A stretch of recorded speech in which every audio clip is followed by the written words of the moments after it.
Oke, saudara-saudara sekalian, selamat berjumpa kembali di channel Angin Kamajaya. Dan pada kesempatan kali ini saya akan memulai sebuah misi. Ya, tentu saja seperti beberapa video sebelumnya, video latihan membaca.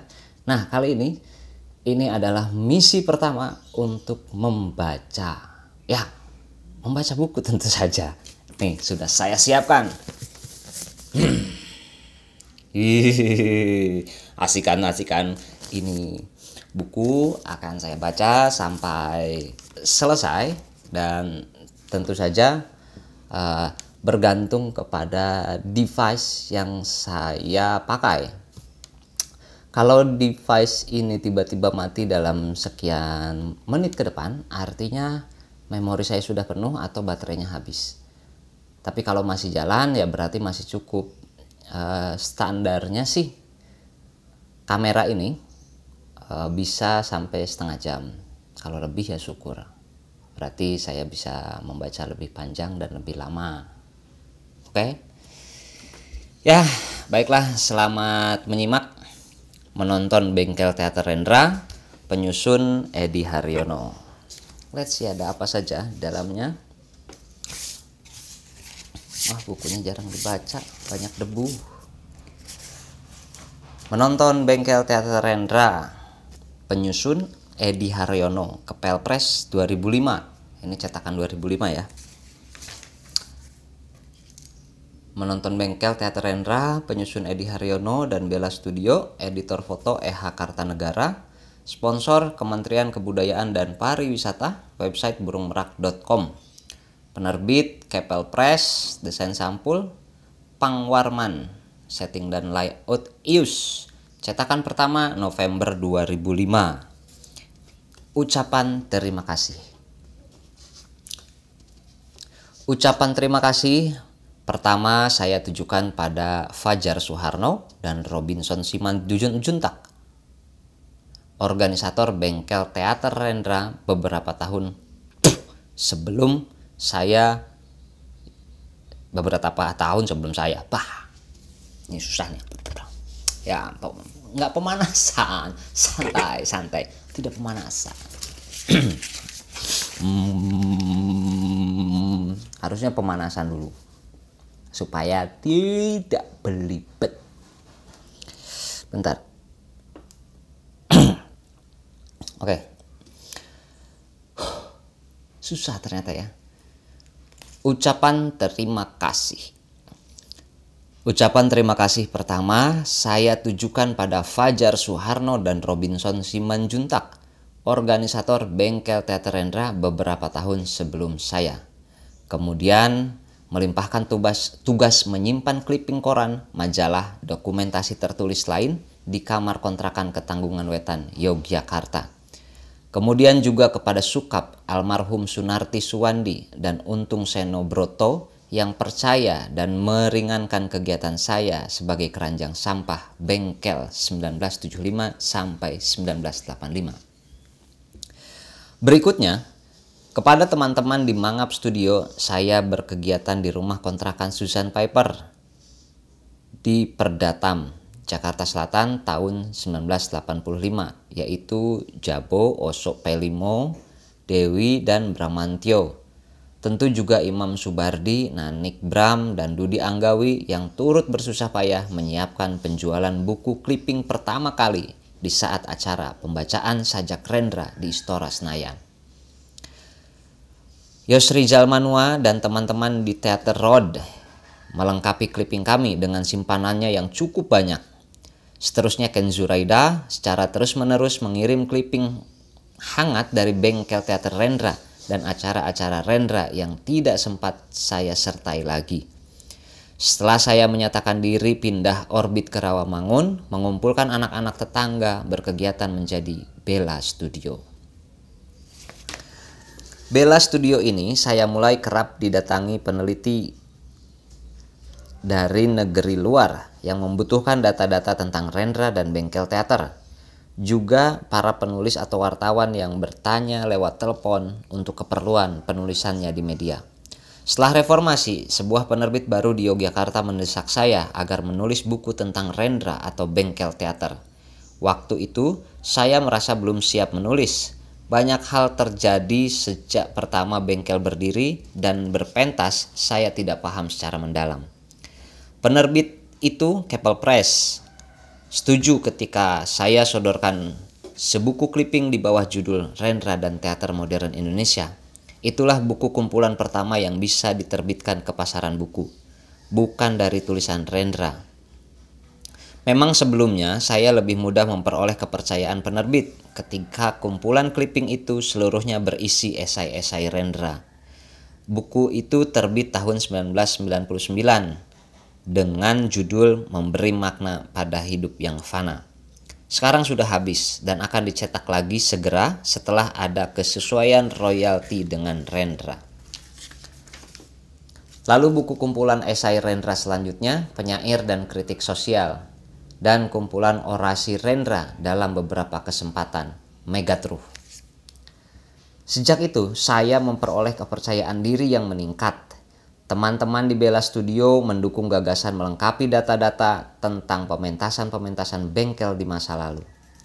Santos Gene membantu saya menyalin artikel-artikel di koran dengan tulis tangan ke dalam buku. Pekerjaan itu kami lakukan setiap hari di Perpustakaan Nasional. Karena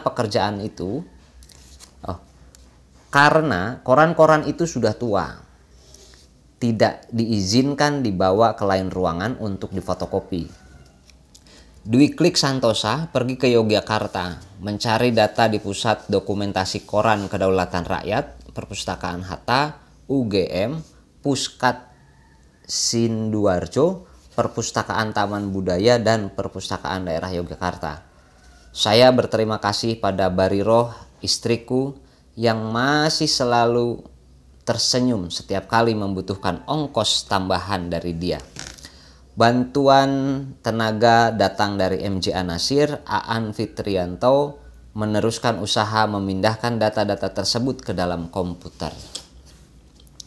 Lalu Supriyadi, Budi Lung, dan Wowo Kak Bahtiar meneruskan pengumpulan clipping dan foto dari bagian dokumentasi Dewan Kesenian Jakarta dan HB Yasin. Terima kasih kepada Warso Wahono yang telah melayani kami setiap hari selama lebih 2 bulan dengan kesabaran yang terlatih. Juga terima kasih yang besar pada Rahmat dan Danggula atas komputer baru menggantikan milik kami yang tak kuat lagi menyimpan begitu banyak data. Muncul kemungkinan menyusun buku baru dari clipping-clipping itu, yaitu bisa dipasang judul Membaca Kepenyairan Rendra, MKR.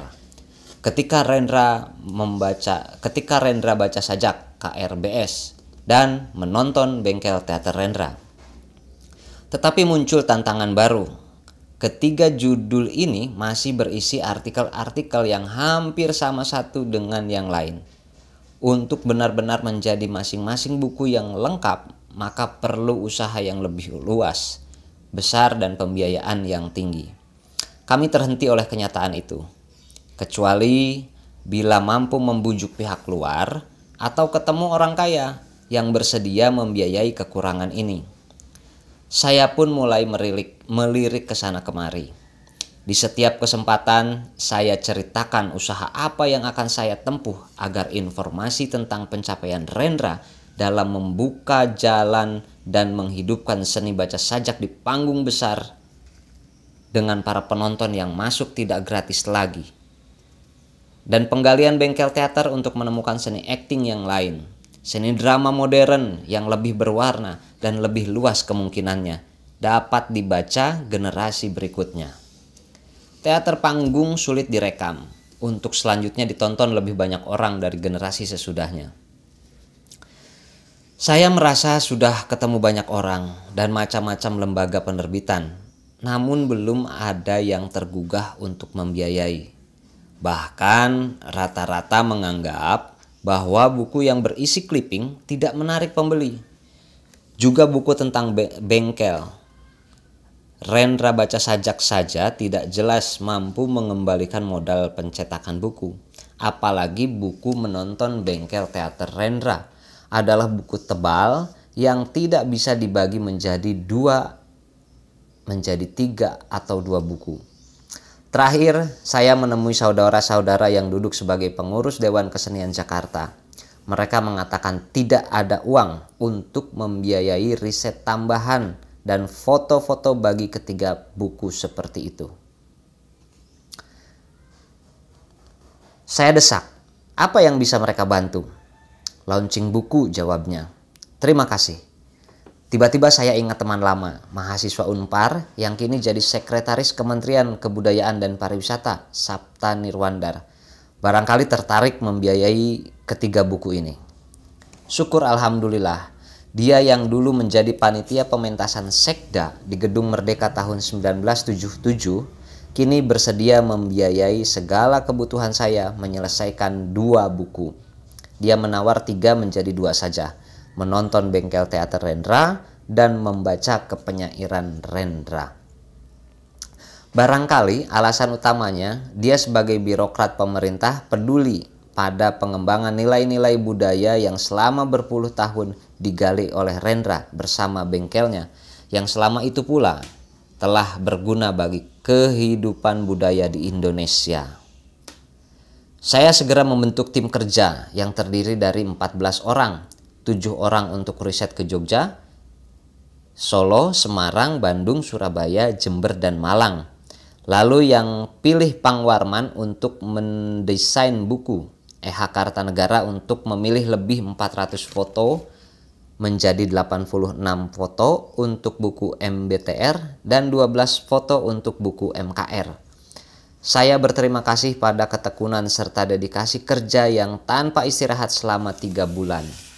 Diana Nur, Agus Rianto, Dewi Rustiani, Dewi Anggraeni, Aziz Alkuasi, dan tentu saja Imang dalam menyiapkan website untuk semua data yang berhasil kami kumpulkan agar setelah buku terbit dapat diakses pula oleh kalangan lebih luas pada www.burungmerak.com. Saya mengucapkan terima kasih kepada mereka di ke-7 kota itu yang telah menerima dengan baik dan membantu teman-teman Bella Studio selama berhari-hari mencari clipping dan foto sebagai kelengkapan kedua buku ini. Terutama pada Untung Basuki yang secara terus-menerus mengusahakan agar saya memperoleh kemudahan memburu data dan foto-foto sangat lama yang terselip di rumah saudara-saudara yang telah berpindah-pindah. Juga kepada Tertib Suratmo, Azwar AN, Murti Purnomo, Yati Angkoro, Jamal Garasi, Desi Wulandari, Dina Yurida di Perpustakaan UGM, dan pengelola Pusat Dokumentasi Ignatius di Yogyakarta. Untung Surendro, Muryanto, Umar Musta, Triyanto Triwikromo, dan Suara Merdeka di Semarang. Yakob Sumarjo, Saini KM, Kampus STSI, LMF ITB, Sony Farid Maulana, dan Pikiran Rakyat di Bandung. Teater Kartupat di Medan, Sam ABD Pareno, Sutanto Supyadi, Meimura, dan teman-teman di Dewan Kesenian Surabaya.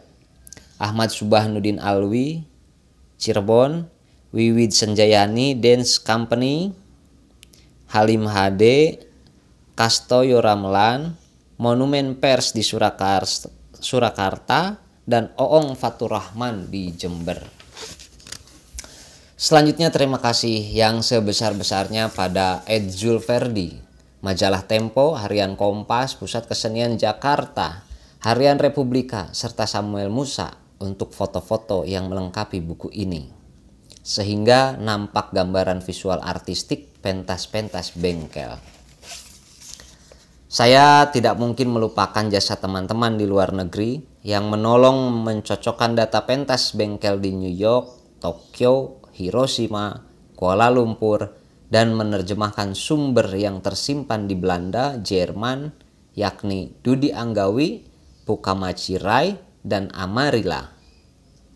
Terakhir, saya berterima kasih kepada seluruh penulis yang karyanya saya muat di dalam buku ini.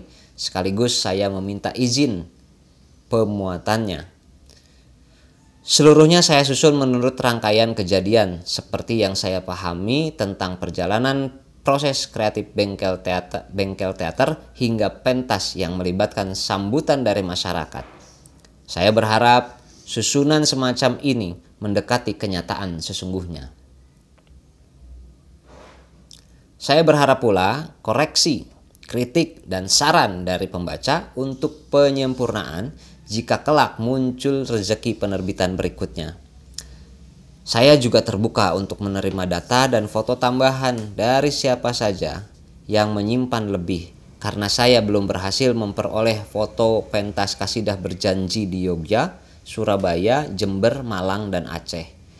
Khusus pentas di Aceh antara akhir bulan April atau Mei tahun 1971. Kami belum benar-benar optimal mencarinya karena terkejar jadwal cetak.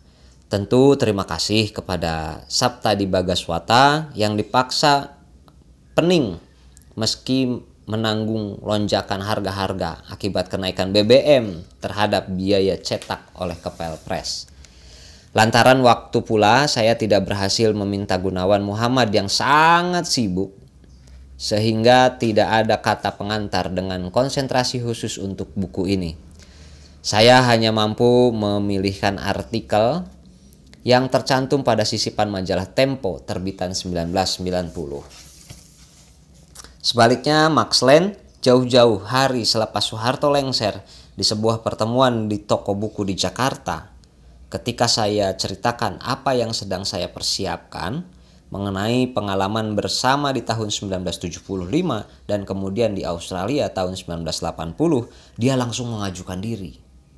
Aku saja yang nulis, kata pengantar buku itu. Masih beberapa lagi kekurangan yang belum mampu kami penuhi pada kesempatan penerbitan pertama ini. Untuk itu kami meminta maaf kepada seluruh pembaca. Dan mengenai kerja penyusunan buku ini, seluruhnya adalah tanggung jawab saya. Salam, Jakarta, 7 Oktober 2005, Edi Haryono. Daftar isi. Wah, daftar isinya banyak sekali nih. Kita lewat saja ya.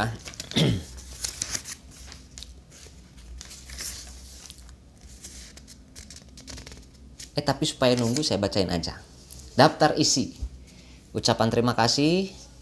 Daftar isi kata pengantar Max Land, Gunawan Muhammad. Bab 1, Mini Kata 1968, Jakarta, Balai Budaya Direktoran Kesenian, TVRI, halaman 3, Yogyakarta, halaman 29, Bandung 47, Jakarta 71, Jakarta 83. Ya, begitu aja daftar isinya, supaya nanti penasaran ya. Kita lanjut.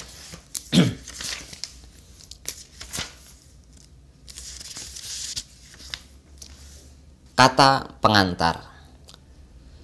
Sastra adalah milik semua rakyat, seharusnya. Max Land. Pada tahun 1975, saya menjadi bagian dari bengkel teater yang dipimpin Rendra. Pada waktu itu saya tinggal di Wisma Maria yang berkedudukan di samping rumah Rendra dan bengkel teater melatih dramanya.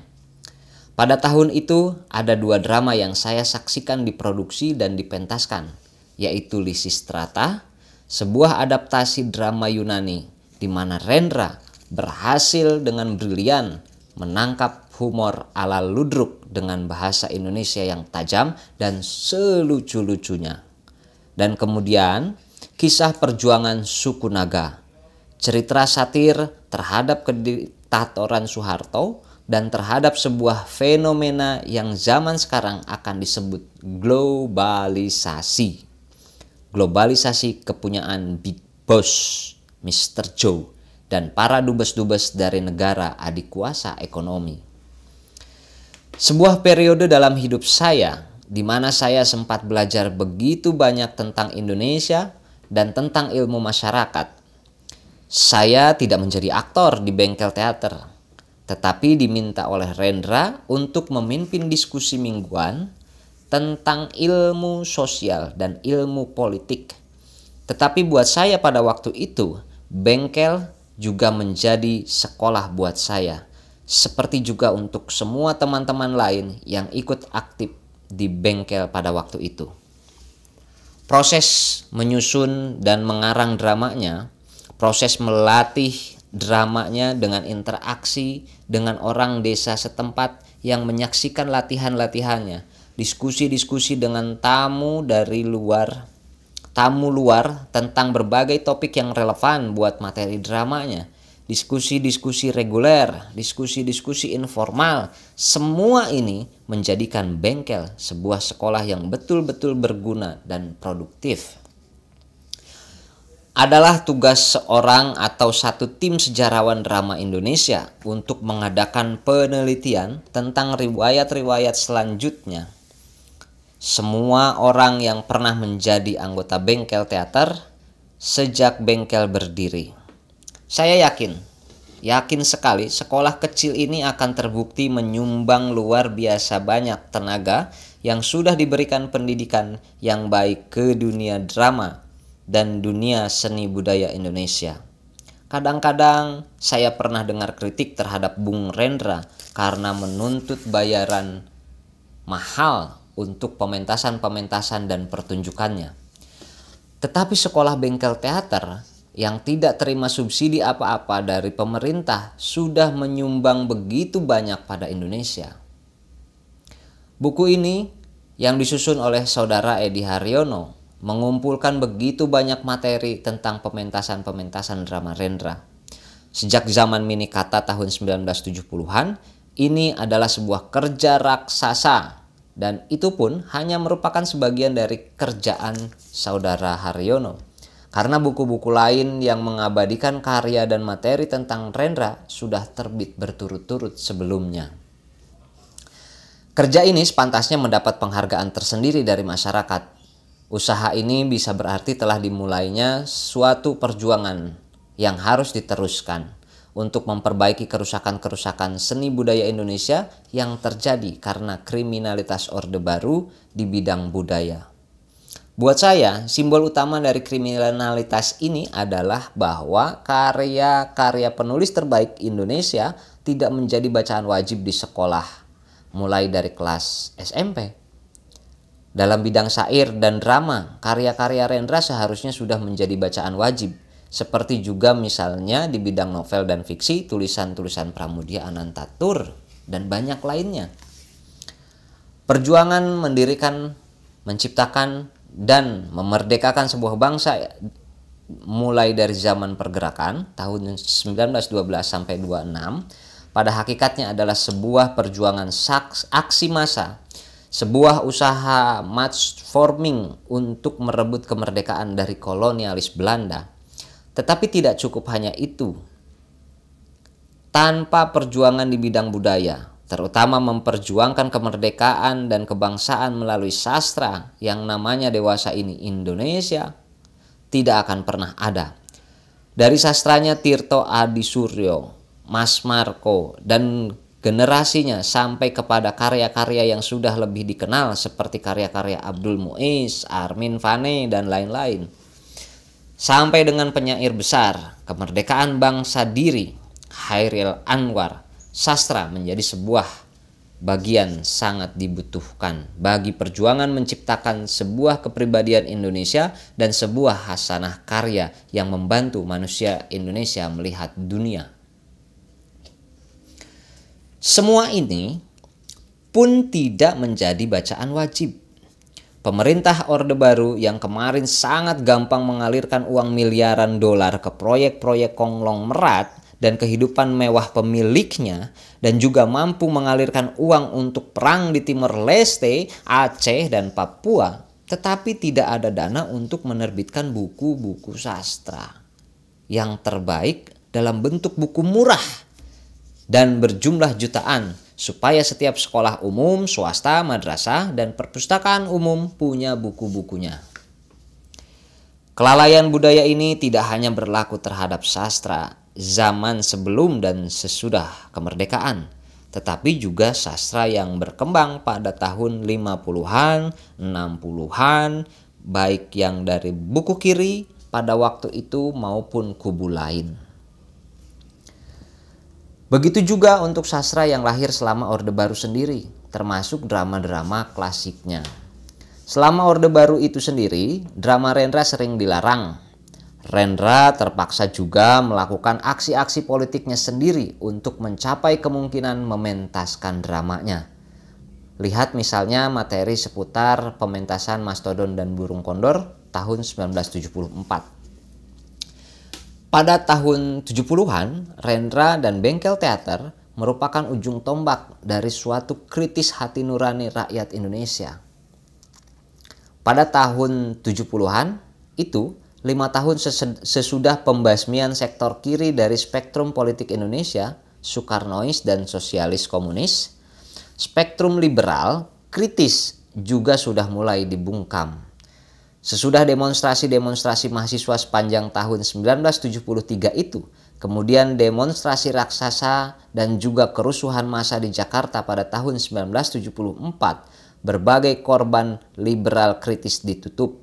Intelektual dimasukkan penjara dan mahasiswa ditangkap. Partai-partai juga dalam proses dikerdilkan. Dalam situasi represif ini, Bengkel Teater membuktikan keberanian dan kekritisannya dengan mementaskan Mastodon dan Burung Kondor. Sebuah sandiwara menyindir situasi kediktatoran militer dan mengangkat beberapa kritikan terhadap gerakan mahasiswa juga. Dalam tahun-tahun berikutnya, menyusul Lisistrata yang juga mengkritik mental militer, kisah perjuangan suku naga, sekda, dan perampok, sebuah adaptasi dari Schiller. Semua drama ini meneruskan kritiknya dan sekaligus menawarkan sebuah visi demokratis. Pada akhirnya, Rendra juga harus membayar cukup mahal untuk keberanian dan kekritisannya. Pada tahun 1978, sesudah membaca puisi di Tim, Rendra ditangkap dan ditahan lebih 6 bulan tanpa pengadilan dalam penjara Orde Baru. Seperti juga sudah dialami sejak tahun 1965 oleh seniman-seniman kiri dan Soekarnois. Pada tahun 1978, Rendra menyuarakan sajak-sajak dalam kumpulan yang diberi judul Pamflet Penyair. Di mata dia, situasi Indonesia pada waktu itu sudah mulai era zaman edan. Situasi darurat, demokrasi sudah lenyap, kapitalisme Big Boss dan Mr. Joe sudah mulai menciptakan banyak suku kariman. Lihat kisah perjuangan suku naga. Yang paling berguna untuk ditulis oleh seorang seniman dalam situasi seperti itu, berkata Rendra pada waktu itu, adalah pamflet. Tetapi pamflet-pamflet Rendra ini bukan hanya pamflet yang kebetulan ditulis oleh seorang penyair, tetapi memang juga sekaligus syair yang indah, hidup dan menggerakkan hati orang. Saya pribadi selalu heran di diri sendiri ketika ingat kembali betapa kalimat-kalimat yang diucapkan oleh pemain-pemain dalam kisah perjuangan suku naga ternyata juga persis sudah ada di benak penonton. Pada waktu itu saya duduk di antara penonton di teater terbuka Tim. Orang-orang duduk di seputar saya itu bisa menyelesaikan sebuah kalimat yang akan mengkritik sang pembesar sebelum pemain di atas panggung sempat selesai. Ada sinkronisasi antara suara pikiran dan bahasa Rendra juga dengan apa yang sedang berkembang di masyarakat. Saya tidak sempat hadir di pembacaan sajak yang juga di teater terbuka Tim pada tanggal 28 April 1978 itu. Tetapi saya sudah mendengarkan rekamannya dan jelas juga bahwa sinkronisasi isi suara dan bahasa sungguh kuat. Saat itu, penyair, panggung, dan pendengar menjadi satu. 3 hari sesudah pembacaan yang dirusuhkan peledakan bom amoniak itu, mulai 1 Mei 1978, Rendra ditahan tanpa pengadilan dari tahun 1972. Lihat bab 9 tentang urakan sampai dengan 1978. Rendra adalah ujung tombak suara yang membela dan memang menyelamatkan suara liberal humanis kritis di Indonesia. Dia muncul sebagai figur yang oleh media segera diselebritikan menjadi sang burung merak. Memang begitulah dasar kebanyakan media massa yang mengejar sirkulasi sebanyak-banyaknya. Tahun 1980-an dan seterusnya, situasi di Indonesia berubah. Dalam situasi baru ini, taktik Rendra berubah, tetapi tidak isi suaranya. Keberhasilan pamflet Rendra dan pementasan bengkel teater selama tahun 70-an adalah bahwa isi suara liberal humanis kritis mampu terjaga dari tangan ke tangan. Gemanya menjadi permanen melalui sajak-sajak Rendra yang pindah dari tangan ke tangan. Kepopuleran Rendra sebagai figur juga ikut menyelamatkan suara itu. Memang media yang membawa suara tersebut sudah menciut, misalnya hanya Tempo, dan itu pun hanya menyuarakan suara kritis kadang-kadang. Dan sering terpaksa memakai bahasa yang eufemisme yang hanya bisa ditangkap oleh orang terbatas yang ngerti kode etiknya. Tetapi bagaimanapun juga, suara kritis itu yang juga tersuarakan oleh gerakan mahasiswa 1978 diselamatkan dan bertahan sesudah Rendra bebas dari penjara. Pamflet penyair diterbitkan sebagai buku oleh Lembaga Studi Pembangunan yang dipimpin oleh Adi Sasono. Juga sebuah jasa besar pada masyarakat pada saat itu. Koran Santana terbit sebentar dengan Rendra sebagai salah satu redaktur dan kolumnis. Sutradara dan produser film Sumanjaya membikin film Yang Muda Yang Bercinta, di mana Rendra berperan utama sebagai aktivis mahasiswa dan di sana ditampilkan adegan baca sajak.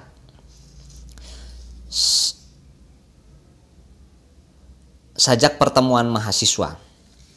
Untuk pembaca yang tidak terlibat atau sudah lupa periode ini, sebaiknya saya kutipkan selengkapnya.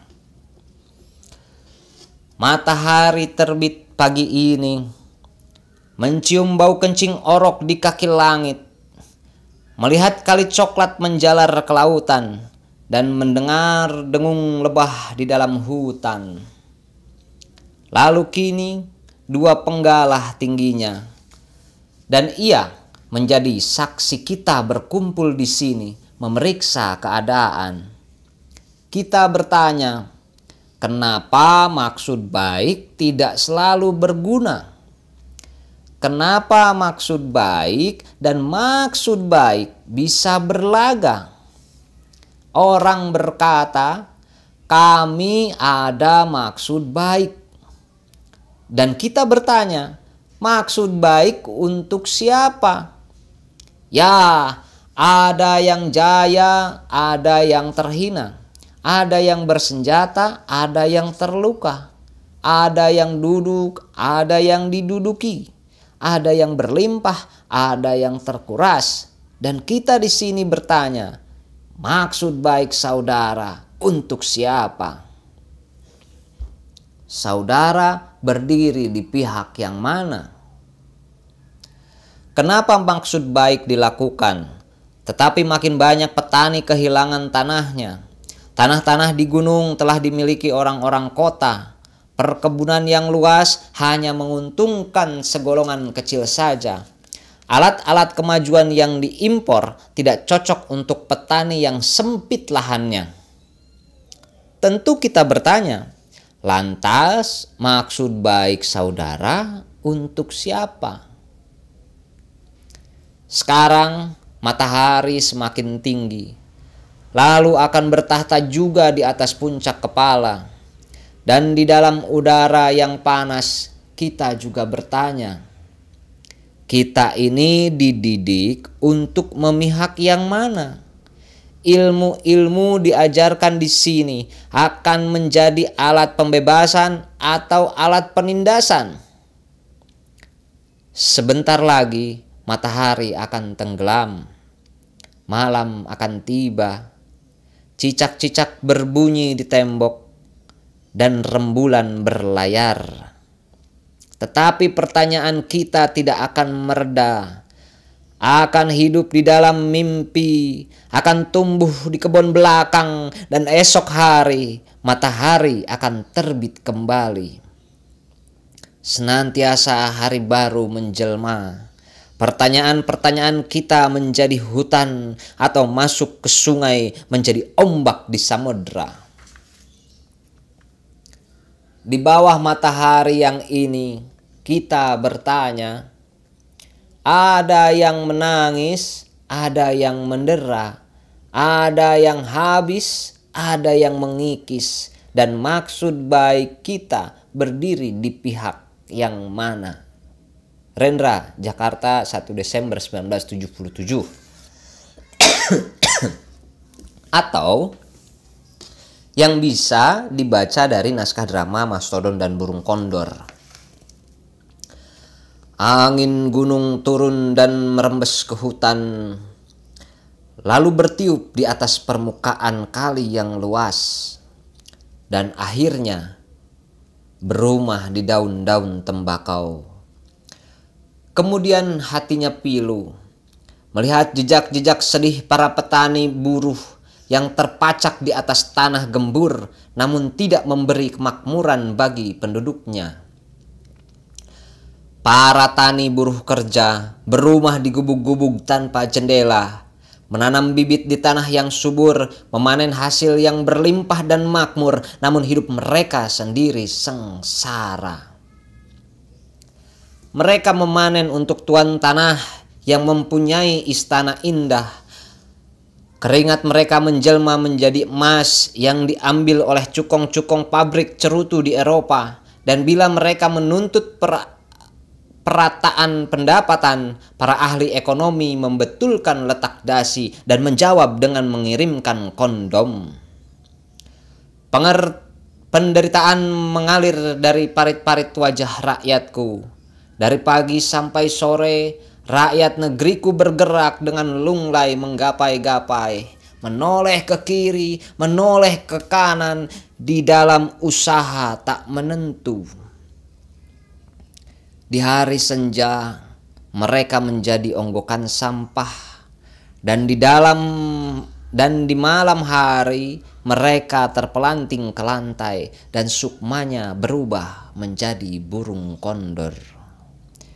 Beribu-ribu burung kondor, berjuta-juta burung kondor bergerak menuju ke gunung tinggi, dan di sana mendapat hiburan dari sepi, karena hanya sepi mampu menghisap dendam dan sakit hati. Burung-burung kondor menjerit, di dalam marah menjerit, tersingkir ke tempat-tempat yang sepi. Burung-burung kondor menjerit, di batu-batu gunung menjerit, bergema di tempat-tempat yang sepi. Berjuta-juta burung kondor mencakar batu-batu, mematuki batu-batu, mematuki udara, dan di kota orang-orang bersiap menembaknya. Yogya 1973. Suara dan ide seperti itu diselamatkan dengan bantuan Rendra dan bengkel teater ini. Karena idenya kena dan karena pengungkapannya tajam dan indah. Sungguh seni yang menyentuh pikiran dan emosi. Dan sumbangan ini saja, karya Rendra adalah merupakan sebuah komponen yang harganya tak terhingga dari Hasanah Sastra Indonesia. Dan oleh karena ini, sudah sepantasnya karya-karya Rendra menjadi bacaan wajib di sekolah, mulai dari sekolah dasar. Dalam tulisan ini, saya tidak akan sempat membicarakan betapa sumbangan Rendra pada dunia syair dari sebelum tahun 1970 dan juga sangat kaya ide, semangat, dan bahasa. Tetapi bagaimana dengan perubahan yang terjadi di Indonesia sesudah tahun 1978? Ada 4 hal yang mau saya sebut. Pertama, mahasiswa berhasil dibungkam cukup total. Jelas tidak sepenuhnya.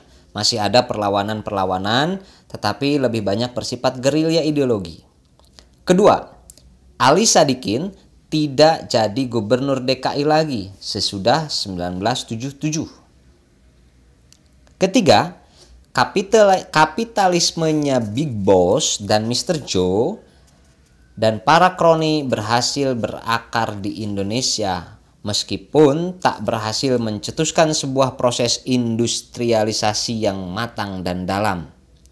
Kapitalisme berkembang dengan hanya segi lemahnya. Kerakusan dan mewabah sikap mata duitan.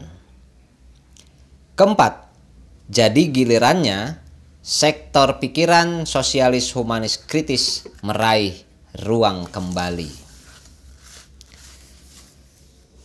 Ketiga urutan di atas menimbulkan problem besar untuk semua seniman, banyak yang kritis maupun yang salon atau iseng. Dalam dunia kapitalis, baik di negara berkembang maupun negara industri, banyak bentuk seni tidak dapat tempat di pasar. Pasar terdominasi oleh konglomerat media yang hanya memikirkan untuk menggelembungkan sebesar-besarnya. Tidak puas dengan hanya untung yang cukup, harus sebesar-besarnya, maka muncullah zaman MTV dan sinetron yang kehilangan akar di bumi realitas. Mau mengakui atau tidak, faktanya ialah bahwa seniman juga harus hidup. Begitu juga keluarganya. Untuk menerbitkan buku butuh modal di dunia modal. Untuk pementasan teater ya sama saja. Untuk tetap menghidupkan sebuah padepokan drama dengan jumlah murid yang cukup banyak, apalagi di kebanyakan negeri industri, problem ini bisa diatasi melalui berbagai program subsidi. Meski ini sudah semakin sedikit dan mereka yang seninya dianggap marginal sering terbungkam juga karena modal tersumbat. Di negeri sosialis humanis seperti Kuba, seluruh sektor budaya terjamin penghidupannya oleh mufakat organisasi-organisasi rakyat. Di tahun 1970-an ada Ali Sadikin sebagai gubernur DKI. Sadikin adalah gubernur terakhir yang ditunjuk oleh Soekarno sebelum Soeharto naik dan terbukti berani menunjukkan sikap independen terhadap rezim Soeharto dalam berbagai hal. Selama Ali Sadikin yang bersikap independen ini, Dewan Kesenian Jakarta mempunyai ruang untuk mensponsori pementasan Rendra. Ada ruang dan juga ada modal. Sesudah itu muncul kungkungan lain, ekonomi. Dekade 80-an adalah permulaan masa merebak jayanya KKN. Rendra mencari seorang impresario, seorang pemodal yang mengongkosi produksinya dan pementasannya. Ada yang mencelaknya karena ini. Kritik ini tidak pantas atau waras. Kapitalisme yang berkuasa. Seorang buruh bisa juga survive dengan kerja di usaha milik kapitalis. Kita semua tanpa kecuali pegawai negeri bekerja untuk sebuah pemerintahan yang melayani kelas kroni dan konglomerat. Bahkan dalam situasi ini, hampir semua penulis dan seniman yang menjadi korban eksploitasi dengan royaltis dari penerbit yang minim. Dengan pemasaran yang mahal gila-gilaan, saya sebagai orang yang terpengaruh pendekatan sosialis melihat si seniman juga sebagai pekerja yang terpaksa menjual karyanya atau bakat seninya di pasar yang terdominasi oleh permodalan besar. Kalau seorang seniman bisa menemukan seorang mitra pemodal sebagai impresario, bagus dan syukur. Bukan itu yang harus menjadi sorotan pembaca atau pemerhati teater atau penonton teater atau anggota masyarakat yang prihatin terhadap masyarakatnya. Yang penting, isi karya seniman dan untuk seniman kata-kata, keindahan kata-katanya. Dan sebagai seniman pertunjukan, daya komunikasi panggungnya. Silahkan baca buku ini. Memperhatikan materi yang menggambarkan drama-drama bengkel dan pementasannya selama tahun 80-an sampai sekarang. Jangan lupa juga untuk mencari buku lain di mana termuat syair-syair Rendra yang keluar terus sejak itu. Lalu perlu pula memperhatikan kerjasamanya dengan para musikus, mulai dari pementasan Qasidah Berjanji sampai dengan Kantata Taqwa pada tahun 1990. Dalam drama klasiknya Kisah Perjuangan Suku Naga, sebuah syair klasik juga terlahirkan yang masih sering dikutip sampai sekarang. Aku mendengar suara jerit hewan yang terluka. Ada orang memanah rembulan. Ada anak burung terjatuh dari sarangnya. Orang-orang harus dibangunkan. Kesaksian harus diberikan agar kehidupan bisa terjaga. Pada tahun 2000, sentimen yang sama terungkap lagi dengan syair baru. Negara tak mungkin kembali diutuhkan tanpa rakyatnya dimanusiakan. Dan manusia tak mungkin menjadi manusia tanpa dihidupkan hati nuraninya. Hati nurani adalah hakim adil untuk diri kita sendiri. Hati nurani adalah sendi dari kesadaran dan kemerdekaan pribadi.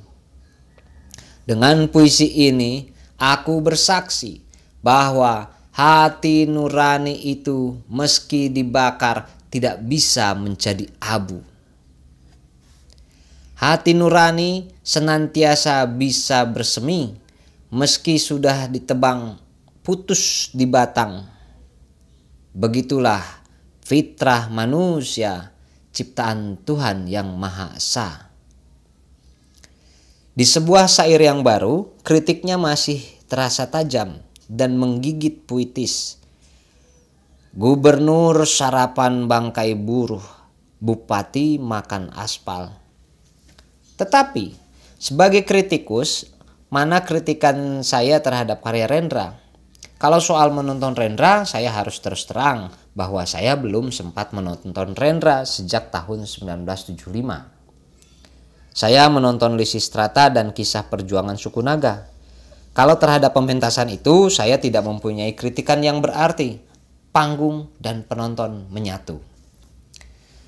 Bagaimana naskahnya? Kedua sandiwara itu dan naskah-naskah lain yang saya pernah baca. Ya, tentu saja ada. Seperti kebanyakan orang, kalau menghadapi karya-karya sastra yang berbobot, karya seperti itu membuat orang berpikir. Dan selain persamaan persepsi juga, akan terlahirkan perbedaan persepsi yang kemudian bisa disuarakan sebagai kritikan. Jika saya membaca kembali sebagian besar naskah dramanya atau syairnya, baik sebelum 1970 maupun sesudahnya, saya hanya terkesan kembali dengan keindahan dan kekuatannya yang menusuk ke benak sekaligus emosi. Itulah kesan dasarku. Kritik saya, kalaupun ada, lebih mencerminkan pendekatan politik saya yang berbeda dengan Rendra. Mungkin inilah perbedaan antara pendekatan liberal humanis kritis dan sosialis humanis kritis. Tapi antara dua pendekatan ini juga akan ada persamaannya. Pada suatu saat mungkin memang menarik menulis sebuah kritik sastra politik tentang perbedaan ini. Dan mudah-mudahan dengan terbitnya buku Edi Haryono ini, debat-debat seperti itu akan lebih mungkin muncul. Buat saya, perbedaan persepsi politik dan kritikan sebenarnya pasti saling mengkritik. Kalau Bung Rendra sempat membaca tulisan saya juga, dan lain urusan. Dalam menempatkan karya seorang seniman dalam sejarah perjalanan bangsanya, peran sosial politiknya memang penting. Membantu, menyumbang, membuka mata terhadap realitas atau tidak, ya tak kalah penting. Menyumbang banyak terhadap kegairahan kehidupan bahasa dan pengungkapan ide dan emosi lewat kata-kata dan panggung, gampang menjawab kedua pertanyaan ini, sangat membantu. Saya menulis kata pengantar ini dengan sangat bersemangat dan dengan sangat menekankan terutama kekuatan karya Rendra dan sumbangannya. Memang karena sebagian semangat saya ini datang dari kemarahan. Karya Rendra seperti juga karya Pramudia Anantatur, Sitor Situmorang, Khairil Anwar, Wiji Tukul, dan beberapa lagi merupakan barang milik sangat berharga dari bangsa Indonesia. Tetapi tidak ada usaha sama sekali untuk serius dan betul-betul menyuguhkan sebuah pamflet yang indah dari Rendra itu dan seni lainnya kepada rakyat Indonesia dilarang dan disingkirkan di zaman Orde Baru oleh rezim. Terlalu sering juga ada sikap sinis oleh kita sendiri, kaum intelektual di Indonesia atau di luar, cuma hanya sebagai akibat samping Rendra masuk menjadi selebriti. Karya Rendra dan sumbangannya terlalu berharga untuk tidak menjadi milik seluruh rakyat Indonesia. Menjadikannya dengan karya penting lainnya bacaan wajib di semua sekolah. Cetakanlah syairnya, yang pamfletnya maupun yang bukan, dalam jumlah cukup untuk menjangkau semua anak sekolah Indonesia. Salut buat segala usaha Edi Haryono. Max Lane, University of Sydney, Australia, 27 September 2005. Dari Ramayana sampai Rendra, sebuah eksperimen bernama Tim.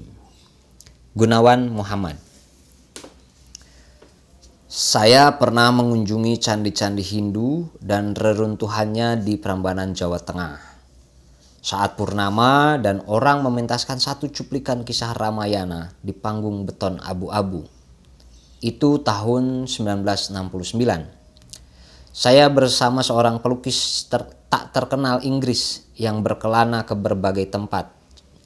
Charlie Chaplin pernah ke sini, kata saya padanya tentang satu hari di tahun 1961 ketika sang pelawak besar itu mengunjungi Prambanan di tempat Presiden Soekarno sendiri untuk melihat malam pembukaan Sendra Tari Ramayana. Kawan Inggrisku itu terkesan. Pemandangan memang menakjubkan dengan sinar bulan yang senyap menerangi lengkung-lengkung batu pahatan kuno yang telanjang dalam siluet. Mungkin gamelan-gamelan hampir gaib menembus gelap yang rapuh tanpa arah. Tapi pertunjukan itu sendiri tanpa gairah. Warna-warna cerah adegan di hutan gagal menyemarakkan suasana. Hanya sejumput penonton duduk di balkon.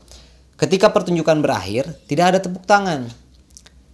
Kami kembali ke hotel di Yogyakarta, sekitar 9 kilo jauhnya, sambil menggerutu. Esok paginya saya kembali ke Prambanan. Saya berjalan sekeliling panggung Ramayana, mengendap masuk ke bagian rendahnya dan melihat betapa menyedihkannya keadaan di dalam. Kamar-kamar sumpek, cermin rias kotor, jendela reot yang berderik. Tak ada orang yang membersihkan lantai. Bangunan itu belum sampai 10 tahun umurnya. Tapi hanya sebuah tulisan dalam cat hitam yang jelas pada salah satu dinding di koridor dan tak ikut butut bersama waktu. Selama sungai masih mengalir ke laut, Sendra Tari Ramayana tak akan mati. Bagi saya, kata-kata itu tampak seperti goresan yang terakhir, bahkan mungkin wasiat. Seorang prajurit yang terus bertahan sampai tempat perlindungannya dihancurkan dan sebuah kekuatan besar, tapi tak dikenal, memaksa masuk. Tahun 1969 bagi saya tampaknya ekor kegalauan politis dan kekacauan ekonomi yang melanda Indonesia pada tahun-tahun sebelumnya membuat usaha pemeliharaan yang baik maupun usaha menjaga kebutuhan rombongan tak mungkin dilakukan oleh manajer teater manapun. Melihat tiadanya harapan dalam lingkungan menyedihkan macam itu, banyak penari dan pemusik terbaik Ramayana memilih keluar. Kemunduran Sendra Tari Ramayana adalah indikasi keadaan menyedihkan dunia seni panggung Indonesia secara umum. Terutama mungkin lebih daripada bentuk seni yang lain. Teater-teater yang menyatakan keterlibatannya dengan masyarakat dengan cara lebih langsung. Teater yang memerlukan masyarakat yang datang menonton, membutuhkan suatu bentuk pelindung atau semacamnya, dan memerlukan tingkat kebebasan tertentu yang bisa disetujui masyarakatnya. Untuk mencari lingkungan yang lebih mendukung kelebihan, keterampilan, dan ambisi merekalah para penari Prambanan, seperti banyak pekerja seni sebelum mereka memutuskan pindah ke ibu kota, pindah ke Jakarta. Sejak November 1968 di Jakarta, Taman Ismail Marzuki, TIM, telah menjadi pusat perhatian kehidupan budaya dan intelektual di negeri ini. TIM dibangun oleh Gubernur Jakarta yang paling dinamis, Ali Sadikin, di tanah seluas 6 hektar, serta sebuah kampanye pers oleh para cendekiawan Jakarta yang menuntut didirikannya sebuah tempat umum untuk kegiatan kebudayaan. Lalu 25 orang, kebanyakan penulis, pelukis, penari, dan pemusik terkemuka, ditunjuk untuk menjadi anggota Dewan Kesenian Jakarta. Tugas mereka adalah merencanakan program-program pusat kesenian yang bermutu tinggi. Trisno Soemardjo, penerjemah Shakespeare, menjadi ketua pertama DKI Jakarta, DKJ. Ketika meninggal karena stroke pada 1969 pada usia 59 tahun, Umar Khayyam, seorang kritikus dan penulis cerita pendek dengan 4 tahun pengalaman dalam pemerintahan. Ia adalah Direktur Jenderal Radio, Televisi, dan Film, menggantikannya. Untuk pertama kalinya dalam sejarah modern, Indonesia punya cukup uang untuk imajinasi untuk memulai usaha dalam kesenian seperti ini. Orde Baru, tatanan politik yang menggantikan demokrasi terpimpin Presiden Soekarno pada tahun 1966, baru saja memulai. Kepulihan ekonomi telah mulai membangkitkan banyak kegiatan dan euforia kebebasan makin kuat. Pusat kesenian TIM berjalan dengan gagasan-gagasan yang bersumber dari antara lain trauma tahun-tahun sebelumnya, ketika ekspresi artistik harus diarahkan sesuai dengan petunjuk politik negara, dan ketika ide-ide realisme sosialis diwajibkan atas kesenian dan kesusastraan Indonesia. Dewan Kesenian sungguh bersusah payah dalam menjaga otonominya untuk memutuskan apa yang harus dipamerkan dan dipertunjukkan di TIM. Untuk menjamin kemandiriannya, Dewan Kesenian Jakarta mengusulkan pembentukan sebuah lembaga terpisah yang terdiri dari pentolan-pentolan kalangan intelektual Indonesia yang disebut Akademi Jakarta. Tugas utama lembaga ini mencalonkan anggota Dewan Kesenian setiap 2 tahun, mulai 1990 untuk tiap 3 tahun. Inilah cara untuk mencegah campur tangan pemerintahan daerah di masa depan dalam memilih orang-orang yang dan menentukan kebijaksanaan yang berkaitan dengan masalah seni. Ali Sadikin menyetujui rencana ini. Pemerintah daerah menyediakan dana untuk pusat kesenian dan memberikan keleluasan bergerak pada Dewan Kesenian. Eksperimen seperti itu tak pernah dilakukan sebelumnya. Tentu saja, pada masa-masa konflik, ketegangan antara pemerintah daerah dan para cendekiawan TIM, namun tentu saja hasil berselisih adalah luapan kreativitas yang luar biasa, khususnya dalam dunia seni panggung Indonesia. Pada periode awal sejarah TIM inilah, antara akhir 1960-an dan awal 1970-an, banyak karya besar teater, baik asing maupun pribumi, dipentaskan di panggung. Rendra, penyair dan sutradara Indonesia paling terkemuka, mementaskan trilogi Oedipus, tragedi-tragedi Shakespeare, Godotnya Beckett, selain karya-karya satirisnya sendiri yang belakangan menimbulkan masalah dengan pemerintah.